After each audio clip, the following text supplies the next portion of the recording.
पहले आप लोग ये वीडियो देखिए। आप कहते हैं दारू पीना पाप है, चिकन खाना पाप है क्योंकि उसमें जान है। दारू में ऐसी कौन सी चीज मिली होती है कि उसको पीने से पाप हो जाता है? अगर आप पी के कुछ गलत कर रहे हैं तो फिर गलत है लॉजिकली, तो फिर पाप क्यों? और अगर दारू में नशा चुकी होता है, अगर वो पाप है तो फिर तो पुड़िया खाना, सिगरेट पीना, सारी चीजें पाप में आ जाएंगी। ये पाप अलग विषय है, अभी मैं समझा देता हूँ आपको। जब हमारा देश गुलाम था जी, तो एक अंग्रेज ने एक पंडित जी की कनपटी पे बंदूक रखी और अंग्रेज ने कहा, ये पंडित जी यहाँ आओ, तुम बड़े पुजारी हो? हाँ पुजारी हैं। हिंदू हो? हाँ। आज मैं तुम्हें गोली मारूंगा। पंडित जी बोले, क्यों मारोगे? बोले, आज 4 चीज़ें तुम्हारे सामने हैं। अंग्रेज ने 4 चीज़ें पंडित जी के सामने रखी। पहले, पराई स्त्री ला के रख दी, तुझे आज इसके संग रहना है। दूसरा, मांस रख दिया, आज तुझे मांस खाना है। और तीसरा, ढेर सारा सोना रख दिया। इतना सोना तो रोज भीख मांगता है ना, ले जा सोना। और चौथी, दारू रख दी, शराब।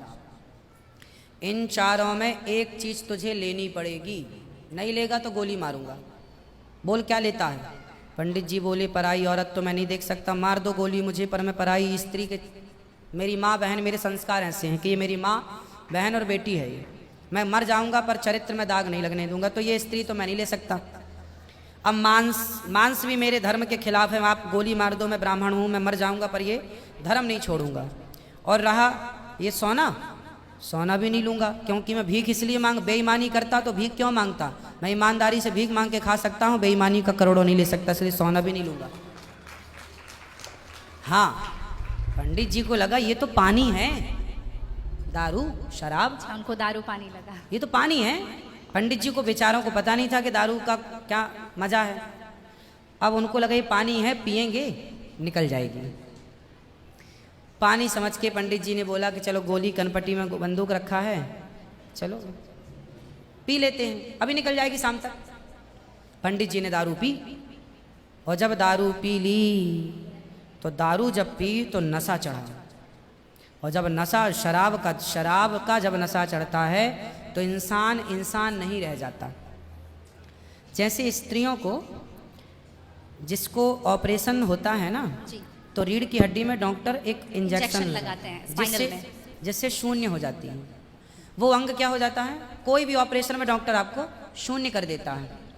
उसी तरह शराब आपके मस्तिष्क को, आपके सोचने विचारने की क्षमता को शून्य कर देती है, माइंड को शून्य कर देती है। आप ये निर्णय नहीं ले पाते कि क्या सही है और क्या गलत है। अब पंडित जी जब नशे में झूमने लगे तो वो उस स्त्री को छेड़ने लग गए, ए यहाँ जा, नशे में। तो यही तो प्रश्न था मेरा गुरुजी कि वो नशे में ऐसा कर रहे हैं तो गलत है। अगर जो बोलते हैं हम जेंटलमैन पैक पीते हैं, हम 2 पैक पीते हैं या 3 अच्छा ये बताओ, नशे में करने लगे तो गए, वो नशा आया कहाँ से? शराब जहाँ से आया वही तो गलत है। नहीं, तो गुरुजी, सारे फसाद की जड़ तो वही है। गुरुजी जब ज्यादा पी ले रहे हैं तो ऐसा हो रहा है, जो कम पी रहे हैं और ये कह रहे हैं कि कम पीने से ऐसा नहीं होता, आप ज्यादा हमारे यहाँ 5 महापाप गिनाए हैं शास्त्रों ने जी। 5 महापाप, उनमें से एक शराब है। शराब है, हाँ। शराब को महापाप इसलिए कहा गया है, ये बुद्धि भ्रष्ट, शराब पीने वाली की बुद्धि सात्विक नहीं हो सकती। आप शराब पीजिए, आप शराब पीने वाला व्यक्ति आध्यात्मिक नहीं हो सकता।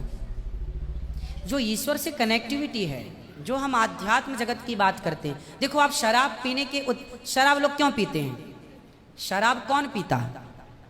समाज में 2 किस्म के लोग होते हैं। एक वो होते हैं, जैसे मैं सात्विक हूँ, आप सात्विक हैं, आप चाहते हैं कि मैं भजन करूँ भगवान का, ज़्यादा हाय नहीं, शांत खुश भगवान के चिंतन में। एक तो इस प्रकार का आदमी है भगवत चिंतन में, वो ज़्यादा खाता भी नहीं। एक आदमी कैसा है जो विषय भोगी है। शराब शरीर को गर्म करती है जी, शराब शरीर को गर्मी पहुंचाती है। और जो व्यक्ति भोगी होता है, जिसे भोगों को भोगना है, वो लोग शराब का उपयोग करते हैं अपने भोगों की क्षमता को बढ़ाने के लिए। अब जिसे भोगना है वो तो अपनी क्षमता भोगों की बढ़ाए और शराब पिए, परंतु जिसे भगवत प्राप्ति करना हो, ईश्वर से नेह करना हो, मन लगाना हो, संत लोग 1 टाइम भोजन करते हैं, 2 टाइम नहीं खाते। बोले शरीर को केवल जिंदा रखना है, ज्यादा खिलाएंगे तो शरीर ये फिर हानिकारक है। मन भटकेगा।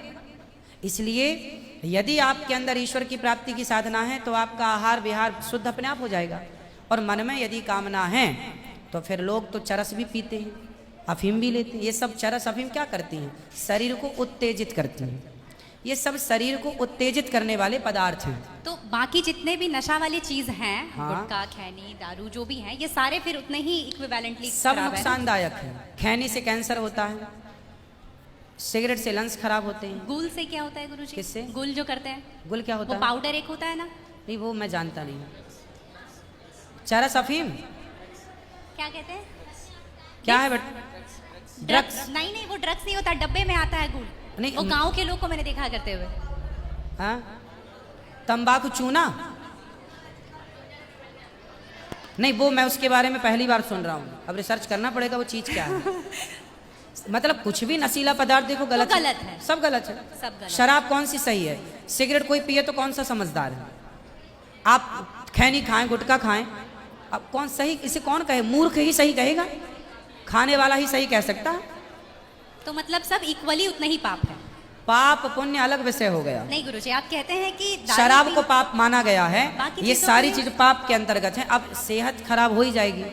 शराब के नशे को पाप माना गया है, बाकी चीजें गलत हैं। ठीक है। महापाप में शराब को लिया गया है, बाकी चीजों को गलत। सही कैसे हो सकती है खैनी और सिगरेट और बाकी चीजें? महापाप में शराब को गिना। देखो एक होता है महापाप, एक होता है पाप। जी। महापाप 5 प्रकार के हैं, पाप अनेक प्रकार के हैं। तो पाप है, गलत है, ये सब चीजें गलत हैं। शराब महापाप है। आगे